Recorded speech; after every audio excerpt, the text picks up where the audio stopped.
Okay, now that we've got the car supported on jack stands, let's get up under here and take a look. Right now we're looking at the driver's side active exhaust valve. You got your motor, your power and feedback wire, and the valve itself right here. Now, the purpose of this motor is to control the opening and closing of this valve, which has a butterfly in it. It also restricts exhaust, but more importantly, cuts down on noise. Now, some people would say, well, just disconnect this connector here to the motor and it'll leave the valve open at all times. Well, that's true. You can do that, or you can pull fuse number 36 out. But the problem is not only do you have a power and ground wire here, you have a feedback wire that goes back to the car's PCM, which tells the PCM, I'm not working. Basically, that will set trouble codes and you'll get a check engine light, which is extremely annoying.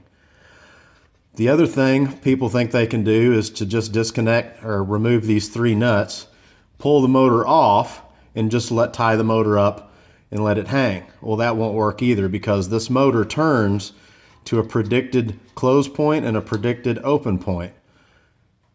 Basically, you remove this motor, the motor spins over 360 degrees over and over. It tells the computer there's a possible broken valve, so it sets a check engine light there. So obviously that's not a solution either. So that's why we came up with the exhaust valve delete simulators, because what we want to do with the simulator is simulate the opening and closing of this valve in here.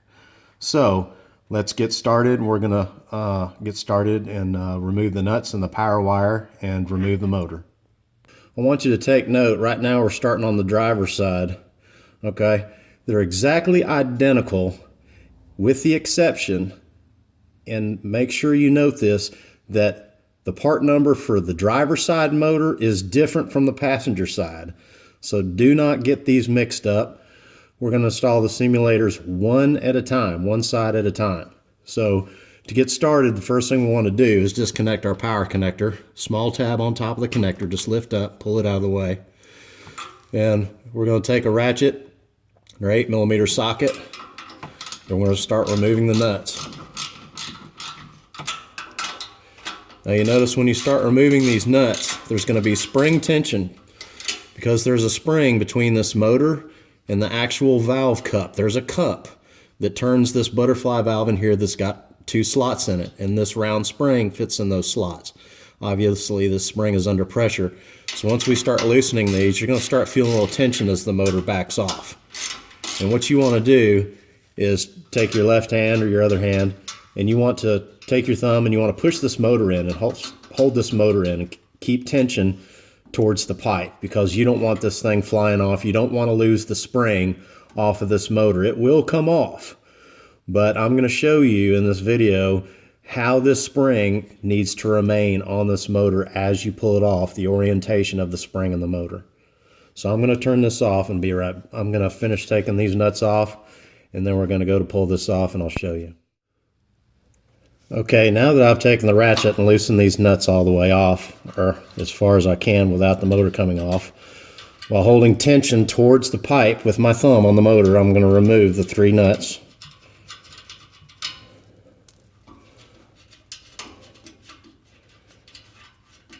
Okay. And I'm going to slowly, it's not under a lot of tension, but it's just enough, slowly and evenly remove the motor. Okay. Just like that. Now, being careful, holding it just like this, and we'll turn it over, and this is how the orientation of your spring is going to look, okay, with the motor. You want that center bar of the S. If your spring pops off, you want to reattach it, okay, and this is the driver's side valve. It's the same on the other valve as well, on the passenger side, same orientation. You want it just like that. Just like that on there. All right. So what we're going to do now is we're going to take this motor and spring assembly to the bench, and we're going to install it on our simulator, and you'll see what our simulator does. As you look up here, this is the actual cup of your exhaust valve, of the butterfly valve in here. Now, in the off position, the car's off position, it manually defaults to open. That is actually open position. When you have this notch up at the top at 2 o'clock and your other notch at 8 o'clock, that is open. Every SRT, every Scatpack with this system, it always defaults to open. When you rotate the valve back this way to lock position, when this notch is at 11 and the other notch is at 5, that is the closed position, okay? Make sure that this stays all the way into the 2 and into the 8 o'clock position, which is open, okay? And when we get to the simulator, you'll see what I'm talking about as we bolt it together. Okay, so here we have the contents of our active exhaust simulator delete kit. And basically the contents is 2 simulators, one for the driver's side, one for the passenger side. They're both the same. It doesn't matter which one goes on the driver's side or the passenger side. And you have your hardware for each simulator.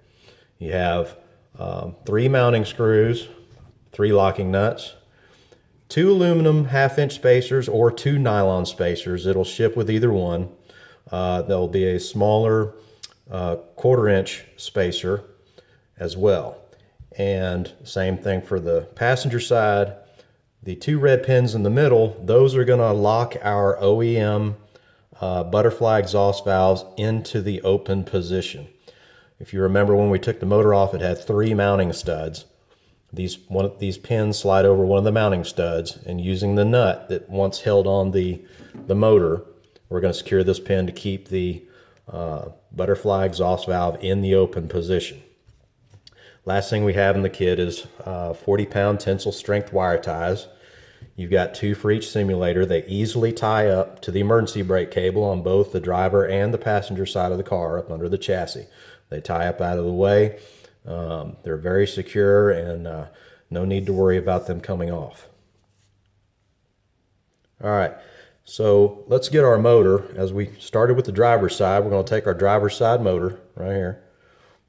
That's what it looks like, if you remember what it looked like when we took it off. All right, we're going to take one of our simulators. Okay, now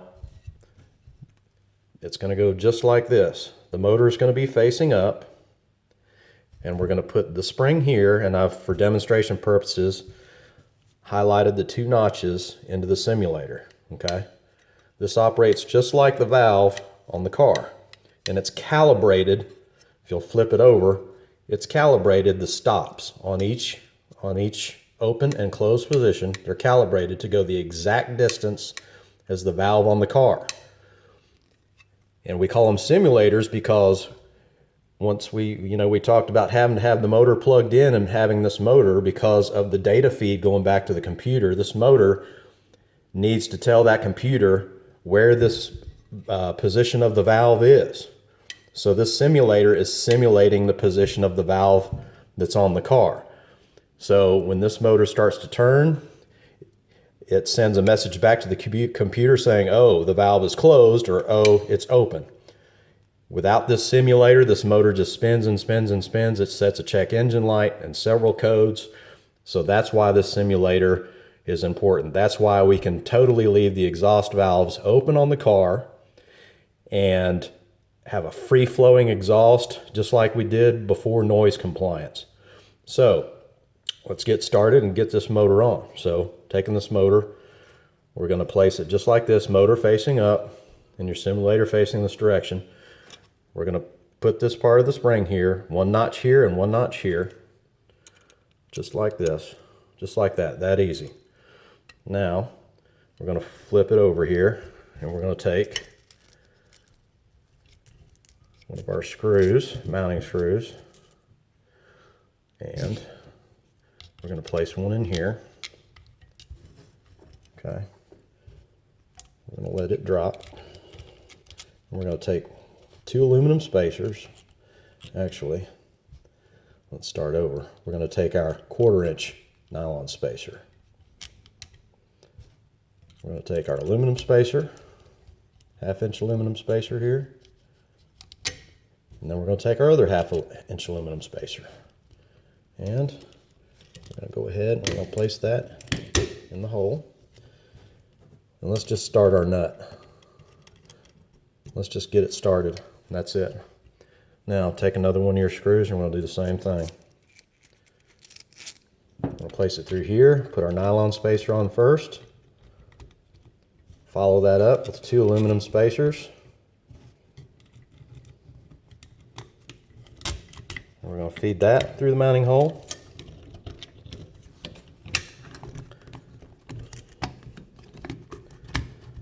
Like so.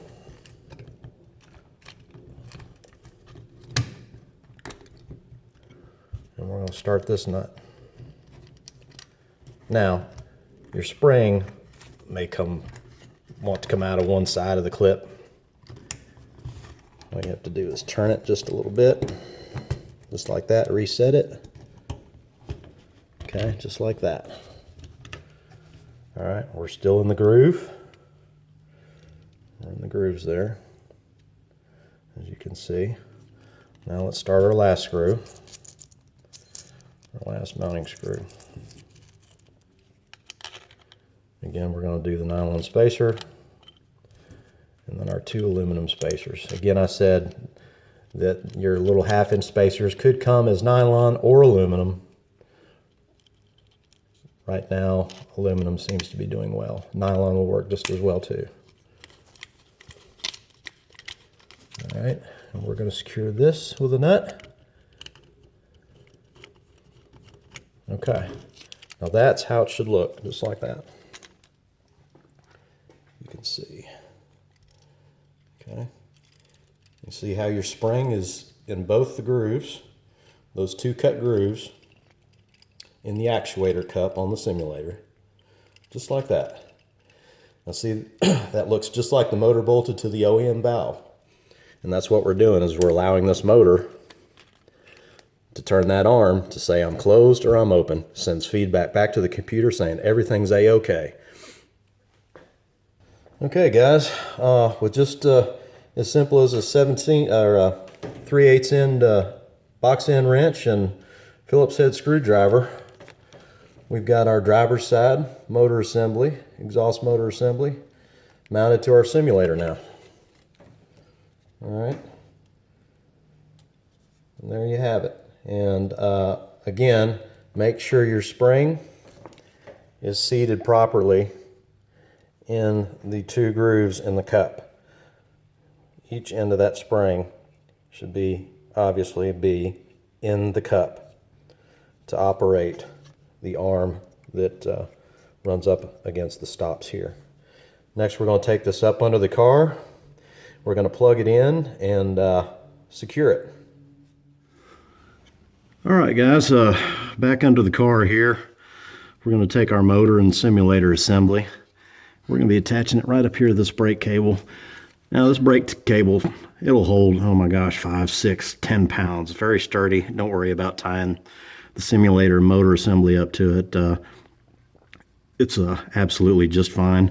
We're going to be using, 40-pound a piece tensile strength wire ties here to secure it.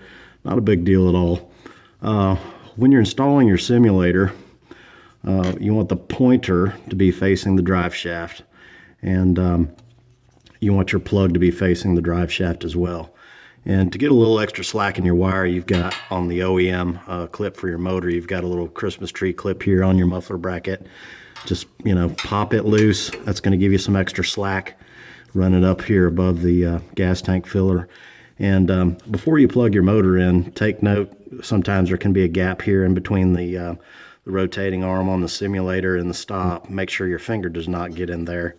So what we're going to go ahead and do is we're going to go ahead and plug in our motor, and you're going to hear it do a little self-check. It'll whine, kind of make a little whining noise, and then it'll stop.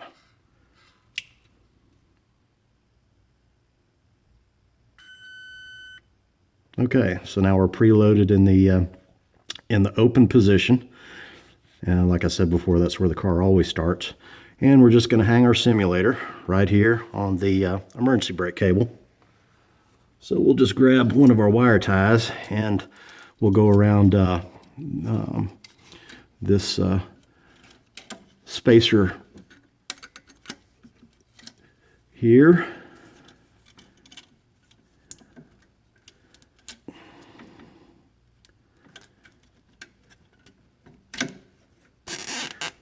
Okay. And just kind of lightly secure this end so you can get to your other end over here with your other wire tie. And run it around your aluminum spacer on this screw here. And run your tie up here. And just kind of center it away, center it on your cable here. Just like that. And we'll cinch them up just one at a time.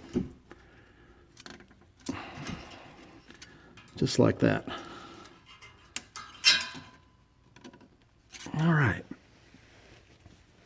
All right, so we've got our simulator secured now, and the pointer is facing towards the drive shaft, as it should be. And you can have it hanging down just like that. And make sure your cable's secure enough. There's that one. All right, we're good and secure here now, so you can just trim your wire ties.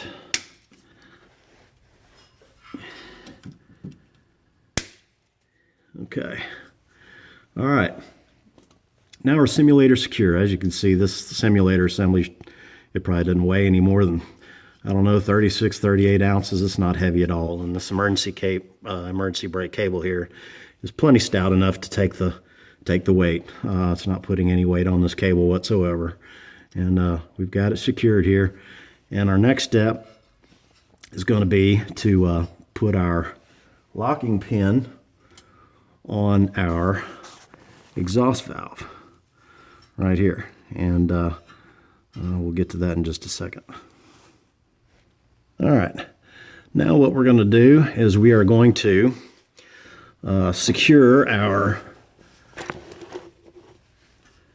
exhaust valve, our mechanical exhaust valve, which I told you is, and right now is in the full open position. That's with this top notch at about 2 o'clock and the bottom notch at 8. All right, we're all the way rolled towards the rear of the car. Now we're going to lock that valve in the open position using our red lock pin here, included in the kit. You're just going to use one of the nuts that held on the valve motor on the stud. You're just going to use one of your original nuts, and you're going to set your pin in just like this here. And we're going to drop it in just like that. And we'll take our nut, and we're just going to run our nut down.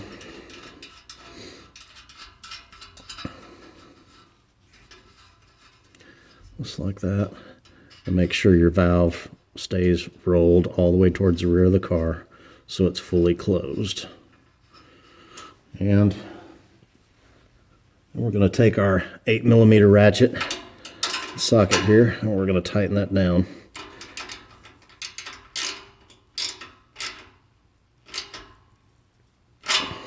Okay, there you have it.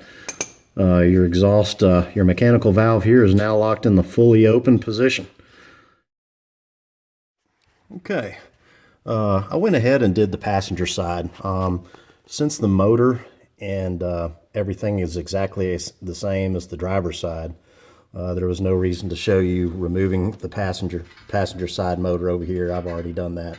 And now we have our lock pin installed on our passenger side as well. So like I said, it's exactly the same. Here's the driver's side, and here's the passenger side. Same exact thing.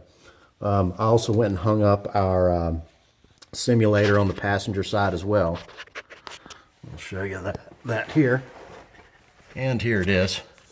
On the passenger side, it's installed in the exact same way as the driver's side. Your plug for your motor is facing towards the drive shaft, and your little arm is facing towards the drive shaft as well, secured by 2 wire ties here. That's not going anywhere. And like I said, you've got plenty of brake cable strength up here. It's extremely secure. It's very heavy duty. This little lightweight simulator is not going to cause any problem. Also, it's the same with the driver's side. You want to extend your wiring, which again is, you'll see it right here where my thumb is, the little Christmas tree clip that goes into this exhaust bracket here. You'll need to remove that just so you can run your wiring out another couple inches to the simulator. And there you have it. It's good and secure, and now we've got both and the driver and the passenger side done. So let's see how this thing works. All right, I've got my remote starter here, and what we're going to do is we're going to go ahead and crank this car up, and you're going to watch the motor here operate the simulator, and it's going to go through a self-check. Basically, like I've said, the car defaults into open mode before the, when the ignition's off. When you go to start the car, it'll run for a few seconds, and then you're going to see the arm move. The motor will do a self-check. It sends a signal back to the computer telling that the swath path or the rotation path of the motor going from open to closed is correct, and it'll snap back into the open position for idle only. And no codes will be set because the computer thinks that everything is just fine. Now, like I said, under certain driving conditions, the valve will close, certain RPMs, thanks to the EPA. They want you nice and quiet. And of course, this is for off-road use only. So keep that in mind. Anyway, here is the remote start and the self-check of the exhaust actuator here, and you'll see it live on the simulator.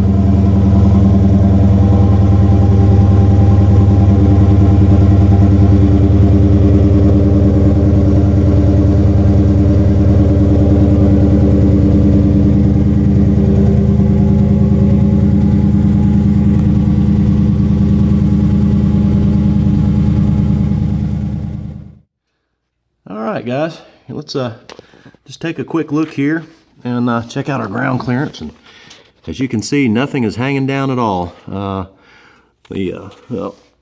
There's the driver's side simulator. Of course, it's tucked up under the car, way above the exhaust pipe. So there you go. The only thing red over on that other side is the Brembo brake caliper. Nothing hanging down on the passenger side. So everything is well protected up in the body, and I'm telling you, I love the way this sounds wide open. It should be that way 100% of the time, but anyway, hope you guys enjoy it. And this is probably one of my own, at least in the top 10 of my mods to do. So there you have it.